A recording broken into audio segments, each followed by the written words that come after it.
Nhiếp ảnh gia vừa tới, vợ cả đã nấu xong bữa sáng, cô đang gọi các con tới ăn. Nhiếp ảnh gia hỏi cô, sao hôm nay nấu cơm sớm vậy? Vợ cả nói với anh, hôm qua đã hẹn với chủ vườn cây rồi, hôm nay vẫn phải đi làm tiếp, ăn xong sẽ nhờ nhiếp ảnh gia chở đi. Nhiếp ảnh gia bảo cô không cần vội, thời gian vẫn còn sớm.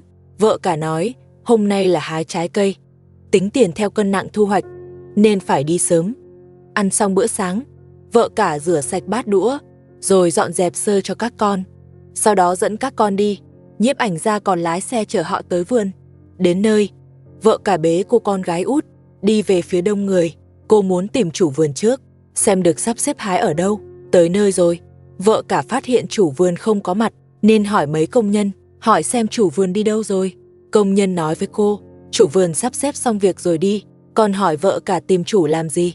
Vợ cả kể lại chuyện, hôm qua đã bàn bạc với chủ. Công nhân bảo cô đừng lo, họ nói chủ vườn đã dặn rồi, bảo cô cứ làm cùng họ, tiền công chắc chắn không thiếu. Nghe vậy vợ cả mới yên tâm, cô lấy xô nước bắt đầu hái trái.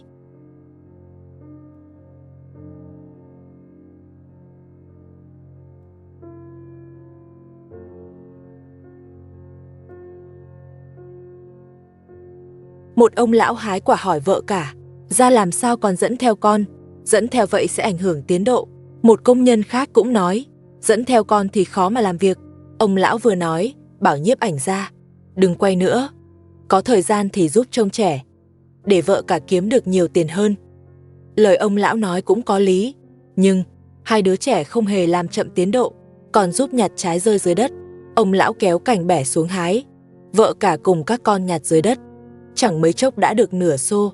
Loại trái cây này tôi chưa từng thấy. Mọi người có biết là quả gì không? Vợ cả dẫn các con, cho trái cây đã nhặt vào bao.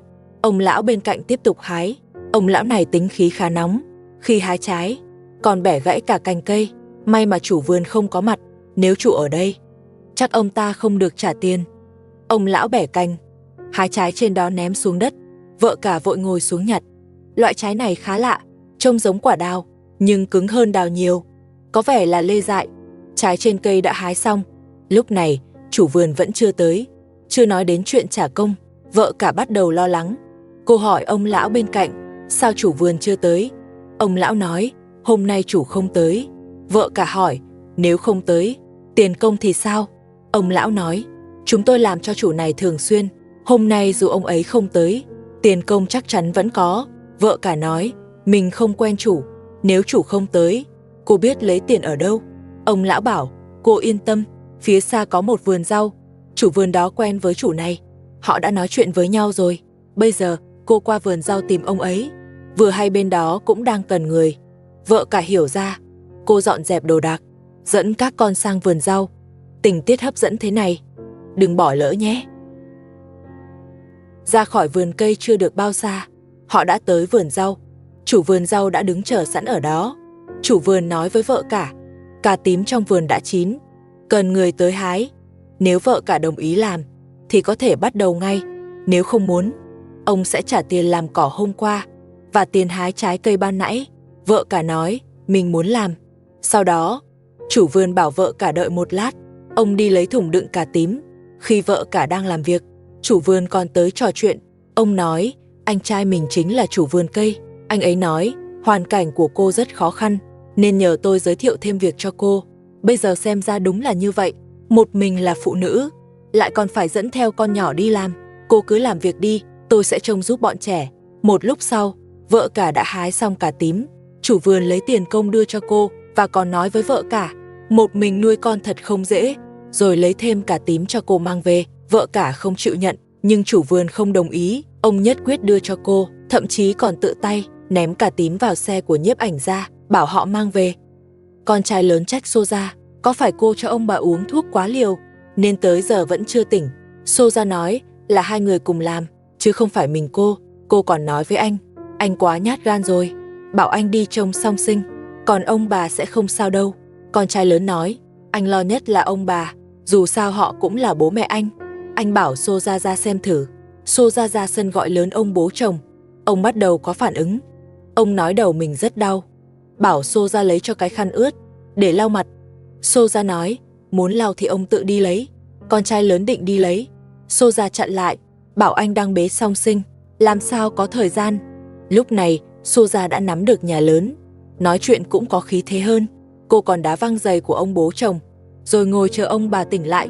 Ông bố chồng tiếp tục kêu người lấy khăn, nhưng không ai để ý. Xô Gia thấy ông ồn ào, còn dịch chỗ ngồi sang bên. Ông bố chồng từ từ ngồi dậy. Ông nói sao mình lại ngủ quên, mà đầu thì đau dữ dội.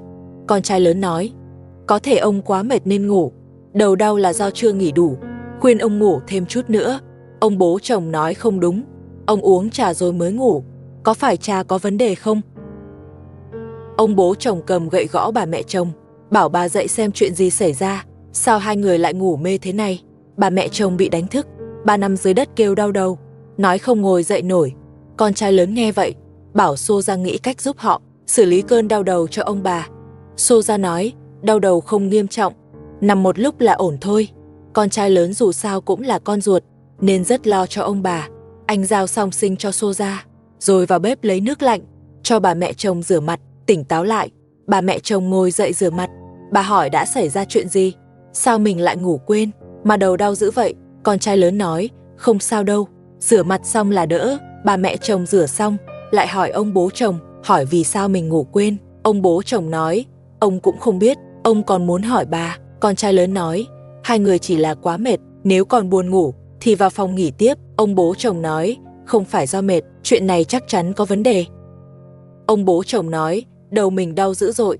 Bà mẹ chồng cũng nói, mình bị đau đầu, có lẽ liên quan tới trà họ đã uống. Con trai cả nói, không thể nào là trà được, trà là do chính anh mang tới, sao có thể có vấn đề, chắc là hai người nghĩ nhiều quá. Sau đó con trai lớn sắp xếp cho Xô Gia, bảo cô nhanh chóng dọn ly trà đi, tránh để lại chứng cứ bỏ thuốc. Xô Gia đi tới giao đứa bé cho bà mẹ chồng, bảo ông chồng giúp một lát. Sau đó, Xô Gia hỏi ông bố chồng tối ăn gì. Ông bố chồng nói, hôm nay Xô Gia sao lại khách sáo vậy. Xô Gia nói, chăm sóc ông là điều nên làm, giờ chắc ông cũng đói rồi. Cô nói sẽ đi nấu cơm ngay, nói xong liền bưng bộ trà lên, rồi đi vào bếp. Con trai lớn lại đi tới, bảo ông bố chồng nghỉ ngơi, nói mình sẽ qua bếp giúp Xô Gia nấu ăn. Con trai lớn đi vào bếp, anh nói với Xô Gia là hỏng rồi, anh thấy trên tay ông bố chồng có mực, chắc là lúc nãy lăn tay để lại, giờ ông vẫn chưa phát hiện, họ phải nghĩ cách xử lý. Xô Gia nghe xong cũng hoảng lên, cô nói là do mình bất cẩn, sau khi lăn tay cho ông, lại quên không lau sạch. Ngay lúc không biết làm sao, Xô Gia lại nảy ra một ý, cô bảo con trai cả ra ngoài, bảo ông rửa tay, nói là chuẩn bị uống trà. Con trai cả đành đi tìm ông bố chồng. Con trai cả hỏi ông có muốn rửa tay không.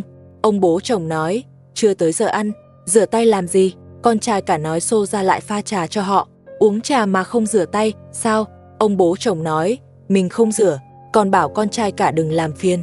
Họ đang nhớ lại, vì sao lúc nãy ngủ mê, con trai cả chỉ đành bỏ đi. Ông bố chồng hỏi bà mẹ chồng, có phải uống trà xong thì ngủ không? Bà mẹ chồng nói, mình cũng không nhớ, vì ông cũng ngủ rồi. Ông bố chồng nói, cả hai đều ngủ, chắc chắn là do trà. Lúc này Xô Gia lại bưng trà ra, đặt xuống đất, mời ông bố chồng và bà mẹ chồng uống. Ông bố chồng chống gậy chỉ vào Xô Gia, hỏi có phải cô đã động tay chân vào trà không? Xô Gia nói là không có. Ông bố chồng nói, chắc chắn cô đã bỏ gì đó, nếu không sao cả hai lại ngủ mê như vậy. Xô Gia nói, mình không làm gì cả, nếu ông không tin thì có thể không uống. Nói xong liền bưng trà đi. Ông bố chồng thấy vậy, lại gọi cô mang trà lại.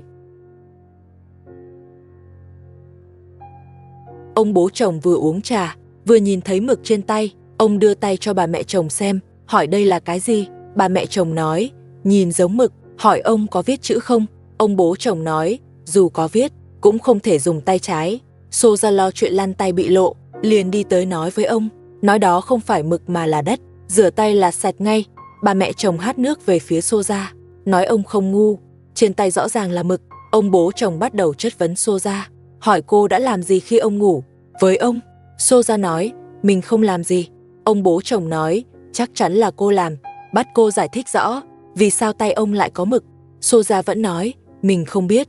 Nói xong định rời đi, bà mẹ chồng gọi cô lại, bắt giải thích cho rõ, nếu còn không nói, sẽ gọi cảnh sát tới, lúc đó có nhận cũng muộn. Xô Gia nói, gọi ai cũng vô ích, không ai làm gì được cô. Con trai lớn vốn nhát gan, nghe gọi cảnh sát là hoảng, anh nói với ông bà, bảo hai người đã mệt rồi, nên nghỉ ngơi trước, để anh tự hỏi Soja, hứa sẽ cho ông câu trả lời. Rồi kéo Soja đứng dậy, bảo vào nhà trước.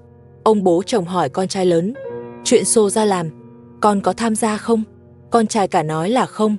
Ông nói, con do ta nuôi lớn. Nói dối ta nhìn ra được. Con trai lớn nói mình vô tội. Là ông vu oan. Bà mẹ chồng bảo anh đừng nói nữa, nói anh đã thay đổi. Con trai cả nói, mình không thay đổi, mà là ông bà thay đổi. Còn nói họ bị lẫn tuổi già. Bà mẹ chồng tức giận định đánh. Ông bố chồng lại hỏi, dạo này con thân Soja quá phải không? Con trai lớn nói, vì cùng chăm song sinh. Ông nói chăm con là tốt, nhưng đừng vượt giới hạn. Sự thật sắp bị lộ. Con trai lớn vô cùng hoảng sợ. Anh lo nếu bị phát hiện là đồng phạm thì sẽ không còn chỗ ở đây. Soja bảo anh đừng hoảng. Ông chỉ đang nghi ngờ, không có chứng cứ. Bảo anh phải bình tĩnh, đừng tự loạn. Con trai lớn nói, giờ ông bắt giải thích. Mực trên tay là sao? Vì sao uống trà lại ngủ? Nếu không nói rõ, sẽ gọi cảnh sát. Lúc đó cả hai đều bị bắt. Soja bảo anh là con ruột. Ông sẽ tin anh. Bảo anh đi giải thích.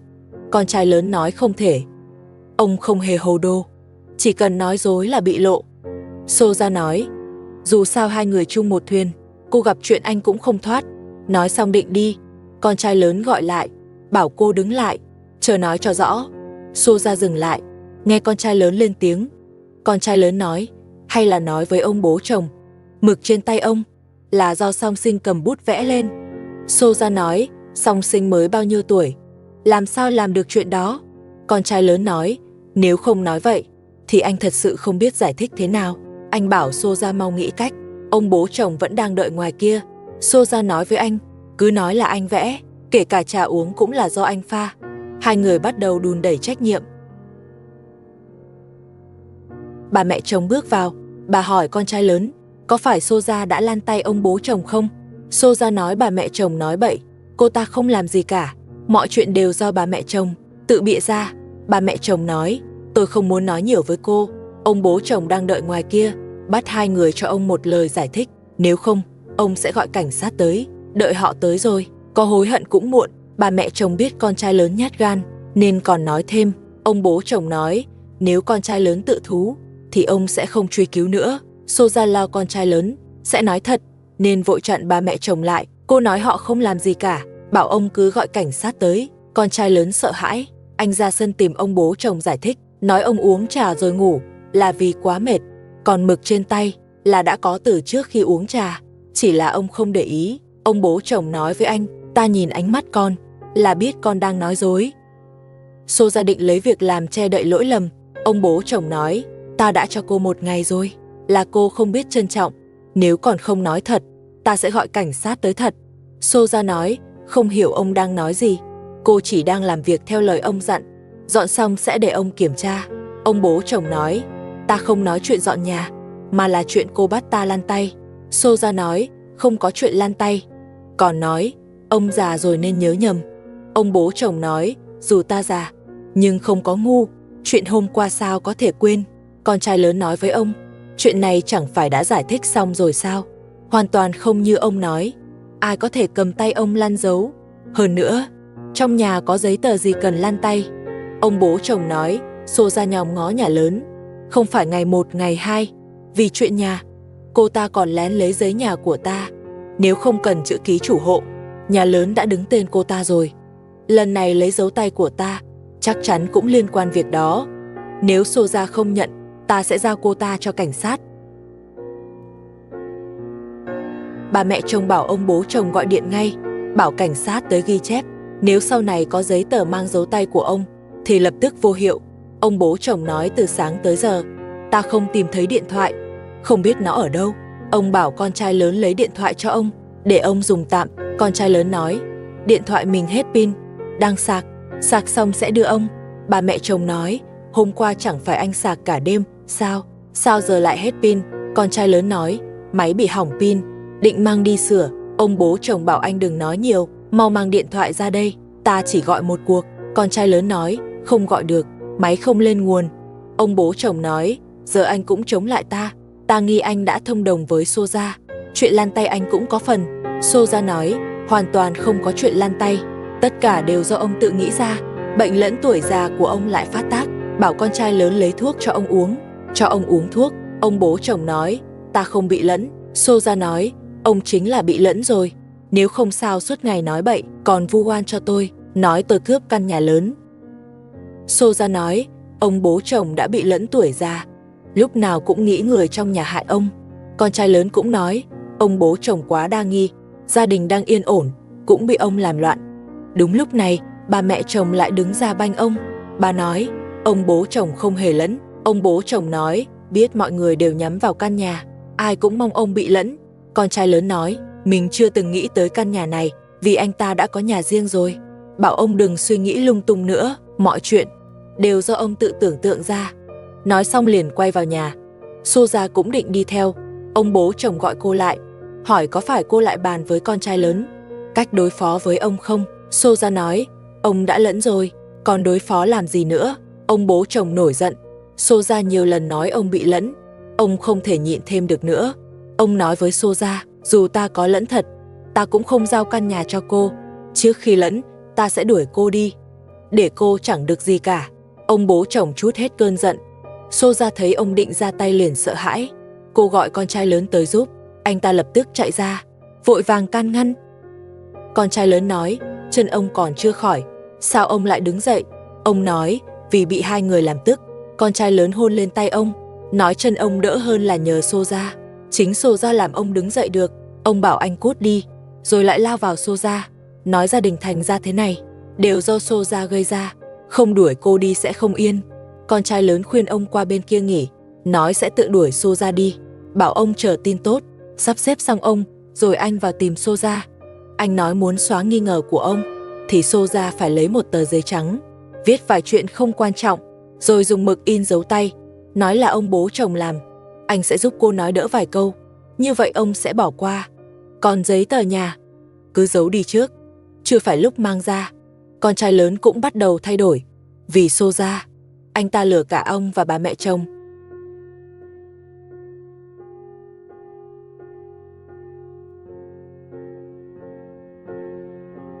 Con trai lớn dặn Soja, cứ làm theo kế hoạch này, để đối phó ông. Nếu có chuyện anh sẽ nói giúp, bảo đảm ông không đuổi cô. Soja nói, chuyện này chưa tới lúc thú nhận, tới lúc sẽ làm theo lời anh. Nói xong liền đi giặt đồ. Con trai lớn đi qua đi lại, nghĩ cách giúp Soja thoát nạn. Anh quay sang dặn nhiếp ảnh gia, đừng nói chuyện này ra ngoài. Nếu ông biết anh giúp Soja, ông sẽ rất đau lòng, lỡ đổ bệnh thì phiền to. Nhiếp ảnh gia nói, chỉ quay thôi không nói, rồi rời đi. Con trai lớn cũng đi ra, mang thuốc xoa của ông tới, xoa bóp chân bị thương cho ông, muốn ông quên chuyện vừa rồi. Anh vừa xoa vừa nói, chờ chân ông lành, sẽ đưa ông đi chơi. Đang nói chuyện vui vẻ, thì bà mẹ chồng đứng dậy, hỏi ông, có quên chuyện in dấu tay không? Con trai lớn nghe vậy liền nổi giận, đuổi bà mẹ chồng đi ngay, đừng ở đây nữa. Bà mẹ chồng quay sang trút giận lên Soja, xả hết bực tức ban nãy lên người Soja. Bà mẹ chồng vốn không dễ chịu thiệt, bà chờ lúc Soja giặt đồ, bất ngờ ra tay, xong việc còn giả vờ bị thương, dùng tay che mặt. Con trai lớn hỏi có sao không, bà còn khóc lớn. Con trai lớn liền đánh Soja, hỏi sao làm bà mẹ chồng khóc, rồi quay sang hỏi bà thế nào. Bà nói Soja bắt nạt mình, bắt anh đòi lại công bằng. Con trai lớn bỏ đi, bà mẹ chồng uất ức, lại quay sang Soja.